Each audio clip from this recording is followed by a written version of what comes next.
Las situaciones traumáticas provocadas por personas son mucho más traumáticas que las provocadas por fenómenos naturales, por ejemplo. Sí, todo lo que son atentados, situaciones de violencia y todo ese tipo de situaciones son mucho más traumáticas, por ejemplo, que los terremotos. Un accidente o un terremoto. Sí.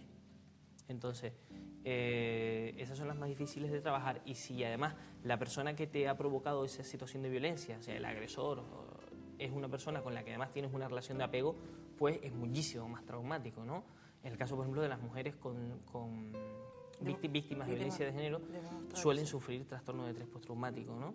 Pero no solo hace falta ser víctima de violencia de género para sufrir un trastorno de este tipo, ¿no? Entonces, se enseña a la persona a reinterpretar un poco la situación y el efecto que ha tenido sobre mí mismo. Es decir, muchas mujeres, por ejemplo, en este caso, un día ya hablaremos de nuevo pues, sobre el tema de violencia de género, sienten como que no valen nada, como que la vida no tiene sentido, ese tipo de pensamientos, ¿no? Que son irracionales y que vienen derivados de haber vivido una situación traumática. Entonces eso se puede trabajar, se puede conseguir que la persona reinterprete un poco la situación. Y el objetivo final del tratamiento sería no solo reducir esos síntomas, ¿no? Esas experimentaciones, ese embotamiento, esa ansiedad, ¿vale? También se le enseñan técnicas de manejo de la ansiedad, sino mejorar la calidad de vida de la persona. Y que además los efectos de ese tratamiento se mantengan a lo largo del tiempo. Entonces hay varios tipos de tratamiento de cara a lo que sería trastornos de estrés postraumático, ¿no? Existe el tratamiento farmacológico que en algunos casos es importante, es decir, hay que utilizarlo, hay que valorar bien cada caso para ver si es necesario o no el uso de psicofármacos, ¿no? Vale. Una cosa, por ejemplo, que no se recomienda, por ejemplo, en los casos de muerte, en los casos de duelo. Hay personas que sufren las situaciones de duelo de forma traumática, ¿vale? Cuando se te muere alguien cercano, ¿vale? Aunque el duelo, digamos que sería otro proceso, que es un proceso normal hasta durante un tiempo, ¿no? Si supere ya más del año y tú sigues como el primer día que se te murió la persona querida, el familiar, lo que sea, entonces ya hablamos de un problema, sí. Entonces, bueno, ahora te pregunto. Sí, entonces el tema es mejorar la calidad de vida de la persona, que se puede hacer a través de fármacos y también a través de tratamiento psicológico, que es el que además en los estudios a largo plazo se demuestra que mantiene durante más tiempo el efecto, ¿no? Porque aunque son temas diferentes, en el tema de duelo, no un adulto, sino un niño, ¿cómo podemos hacer? ¿Qué podemos hacer? Llevarlo a un psicólogo si el niño está mal, por supuesto, a que reciba tratamiento, pero en el ámbito familiar, ¿qué podemos hacer cuando vemos que un niño sufre por un duelo, porque ha perdido a un familiar, un padre, una madre, a una persona muy cercana? Depende del caso, depende de la edad del niño. ¿Tan complicado es? Depende de la edad del niño. Depende de la edad. Los niños hasta los 7 años no tienen bien claro qué es la muerte.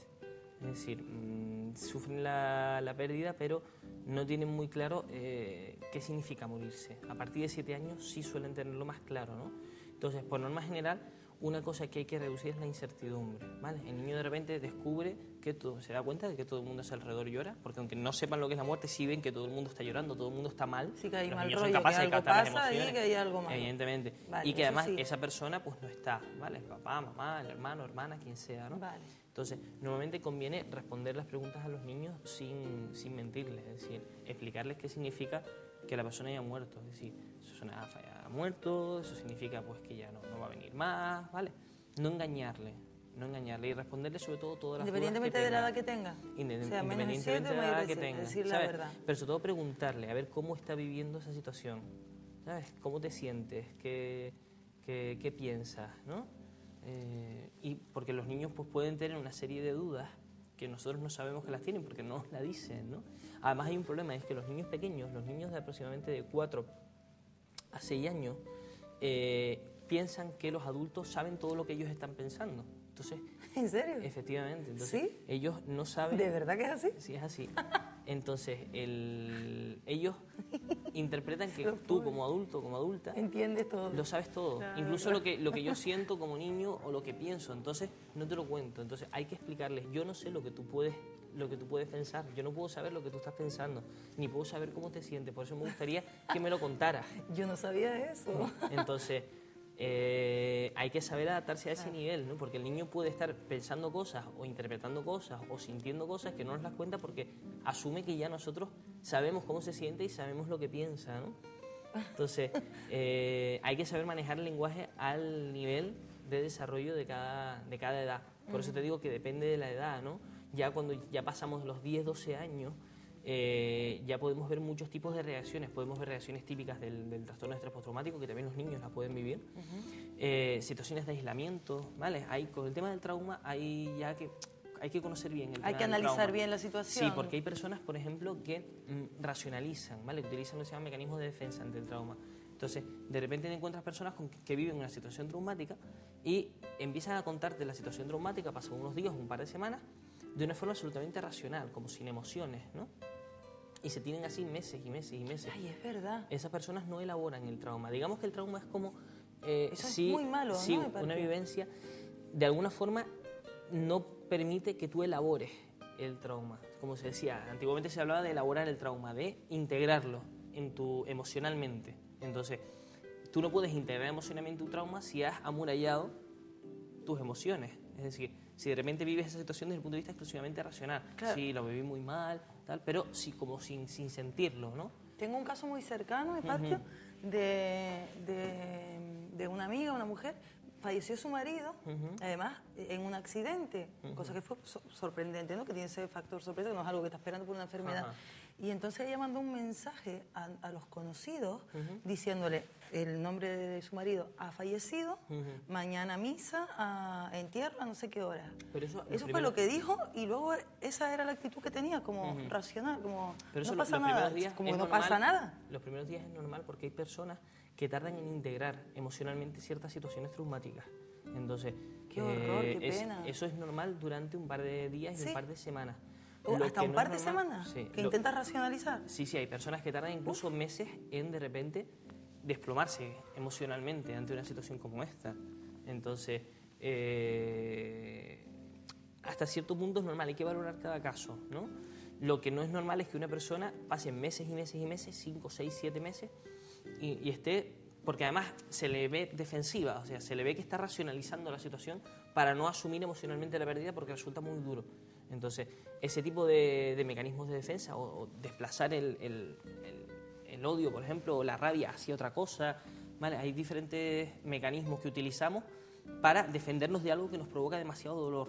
Entonces, hay que saber detectar cuando una persona está utilizando ese tipo de mecanismos, porque eso puede provocar que no integre la situación traumática desde el punto de vista emocional y que acabe sufriendo un trastorno de estrés postraumático. De repente, de buenas a primeras un día, empiece a tener a revivir el trauma de una forma total, ¿no? Y eso provoca un sufrimiento tremendo. Es mejor pues integrándolo poco a poco.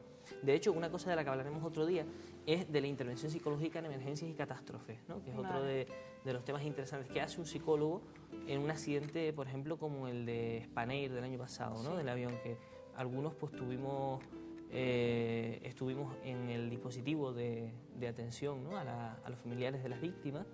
Y bueno, ¿y qué hacen los psicólogos y las psicólogas en ese tipo de situaciones? Yo estuve también, sí. Qué duro. Entonces, estuvimos algunos días en Las Palmas, en la base militar de Gando, que fue la que se dispuso para recibir los féretros. Bueno, ¿y qué hacemos los psicólogos, no? Porque uno de los objetivos de esta intervención, a pie digamos, de catástrofe o de emergencia, es reducir la probabilidad de que la persona con el tiempo desarrolle un trastorno de estrés postraumático, desarrolle un trauma, ¿no? Entonces, hay un concepto que también está directamente relacionado con el tema del trauma, que es la resiliencia, ¿no? Que es la capacidad de la persona para sobreponerse a esa situación, para sobreponerse al trauma, ¿no? Entonces, una de las cosas que se trabaja, sobre todo con niños, es aumentar la capacidad aumentar su resiliencia, ¿no? Aumentar sus habilidades para afrontar el estrés y para sobreponerse a esas situaciones traumáticas, ¿no? Que es un poco también lo que hacemos en este tipo de situaciones, pero eso ya lo hablamos tranquilamente otro día porque es un tema muy interesante.